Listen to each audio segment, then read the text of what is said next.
Rogerinho, conta, você perdeu a perna, você nasceu sem a perna, como é que é essa sua história? Flávio, a minha história é um pouco diferente das demais, né? A minha deficiência é má formação congênita. Eu já nasci sem a perna esquerda, né? E no começo foi muito difícil, Flávio, porque os meus pais, a minha mãe não estava ali preparada, né, para saber que ia receber uma pessoa com deficiência. Então, assim, no começo foi muito impactante para minha família, mas rapidinho eles entenderam, assim, de como lidar com aquela situação, que eu falo como lidar, que eles me trataram como uma criança normal. Então, uma criança normal, para eles, não tinha ali uma visibilidade que não tinha uma perna, né?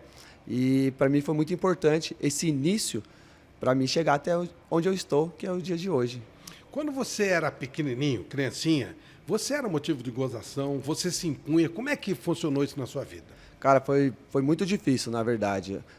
No começo, na verdade, eu comecei a andar apenas com 5 anos de idade, então, assim, os meus tios e tias falam, né, que eu vivia no colo de um de outro. Você começou a andar com quantos anos? 5 anos de idade. 5 anos. Porque meu pai contou que tinha um amigo que tinha um filho com deficiência, né, e ele não andava, e aí o cara perguntou o que era, e ele foi e comprou um par de muletas e deu para o meu pai naquela época. Meu pai são pessoas simples, né, meu pai e minha mãe, e ali eu comecei a andar, Flávio, com 5 anos de idade. E ali, através daquilo, comecei a também ter algumas dificuldades, que os anos foram se passando. No começo, que eu fui para a escola, foi muito difícil. Por quê?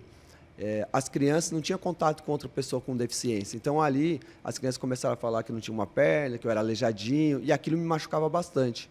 Um fator principal que fez com que eu mudasse algumas coisas na minha vida foi minha mãe, Flávio. Porque minha mãe sempre falava, olha, filho, você é normal. As crianças vão falar para você que você não tem uma perna, que você tem uma dificuldade, mas não lembre-se disso, lembre-se que você é normal. Então eu ficava com muito aquilo na cabeça, né? Mas eu passei por muitas situações desagradáveis, né? Mas sempre eu resgatava aquilo que minha mãe falava e eu dava um passo para frente. O que teu pai fazia? Meu pai era motorista de ônibus, né? Ele é aposentado hoje, né? E minha mãe era dona de casa. Então, assim... Não tinha dinheiro para psicólogo, nada disso. Era ela que tinha que segurar, né? Exatamente. E não tinha nenhuma pessoa naquela época também, Flávio, que dizia assim, não tem um manual, né? Tem que fazer isso, aquilo. O que eles fizeram? Me trataram como uma criança normal. O que é uma criança normal? Brincar na rua, jogar bola, ir para a escola. Isso foi fundamental também, estudar. Meu pai tinha aquilo que eu tinha que estudar. Só que não tinha uma escola preparada na minha cidade, que é Mogi das Cruzes, adaptada para receber um deficiente. Eu tinha uma escola onde eu estudei, né, que era a 5 minutos de casa. E quando meu pai foi lá fazer a minha matrícula, Flávio, ele foi rejeitado. A escola não queria me aceitar. Não queria te aceitar? Não queria. Porque existia o quê? Ela era a nível da rua, né, as salas de aula, né, só que para eu ir para o intervalo tinha 2 lances de escadas, com mais de 40 degraus. E aí o diretor falou que eu não poderia estudar ali, que eu tinha que procurar uma outra escola. E a outra escola mais perto de casa, indo de carro, era meia hora. Mas não tinha como meu pai, né, levar de manhã cedo e minha mãe não dirigia. E aí meu pai ali, na verdade, ele fez um contrato. Meu primeiro contrato profissional, Flávio, naquela época, sem saber, né, sem ler, né, assinado, foi o quê? Eu ia estudar naquela escola, mas eu não podia descer as escadas. Só que o seguinte, Flávio, ninguém me contou. Meu pai não falou lá para mim assim, Você tinha quantos anos? Eu tinha 7 anos de idade. Ele falar isso para um moleque. Não falou. E aí, quando chegou o primeiro dia de aula, foi até engraçado. O pessoal, né, minha mãe já passou um recado assim, né, falou, chegando lá, as crianças vão perguntar para você o que aconteceu com você, aí você explica, mas é natural. E aí eu fiquei com aquilo na cabeça, né.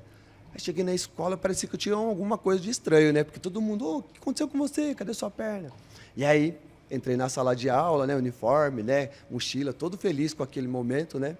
E aí eu fui sentar lá no fundo da escola, da sala, né, de aula, né. E aí a professora, quando entrou na sala de aula, me tirou de lá e já tinha uma carteira reservada para mim, bem de frente com ela, de mesa com ela.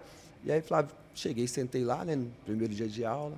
Na hora do intervalo, as crianças saem em fileira para ir para o recreio, né. E aí eu achei estranho, a professora disse, olha, vai vir uma inspetora te buscar aqui. Aí eu falei, caramba, tratamento VIP, né? Então, o pessoal já veio me buscar, né? Aí, beleza, achei estranho. Todo mundo foi, né, na fileirada, saiu. Ela veio, realmente buscou, me colocou numa mesa igual a que a gente está aqui, Flávio. E ela perguntou naquele dia aqui, pode falar outra marca aí de lanche? Bora. Falou, vou trazer um McDonald's ou um Burger King para você. Aí eu falei assim, estranho, né? Não, falei, eu quero um McDonald's, então. Mas era mentira, né, Flávio? Porque na escola não tinha isso, né? Ela foi buscar, na verdade, um prato de merenda. E aí, naquele dia, beleza, fiquei ali, um barulho lá fora, né, das crianças brincando. voltei para a sala de aula. Flávio, segundo dia, terceiro dia, quarto dia, mesma coisa. Ali eu me revoltei. Ali eu montei a minha primeira estratégia. Falei, meu, eu não quero ficar aqui sentado, porque eu me sentia um inválido ali. Eu me sentia discriminado, falar a verdade. Porque eu via as crianças descendo e eu ali sentado. E você conseguiria descer, claro? Sim, exatamente, porque eu já brincava na rua, não tinha essa coisa. Mas a escola me privava daquilo. E aí, naquele dia, eu fiz uma estratégia, eu disse, quando ela for buscar a merenda, eu vou descer as escadas. E aí foi dito e feito. Quando ela saiu para cá, Flávio, eu desci as escadas, cheguei lá embaixo, vi aquela gritaria, um monte de gente. Para mim foi natural descer as escadas. Eu queria ter, na época, uma câmera para ver qual era a sensação da inspetora lá de não me ver ali. Ela, imagina, cadê ele? E aí, resumindo, Flávio, chamaram os meus pais, né? De novo, meu pai foi até a escola. E aí eu fiquei sabendo que meu pai tinha assinado um contrato que eu não poderia descer as escadas.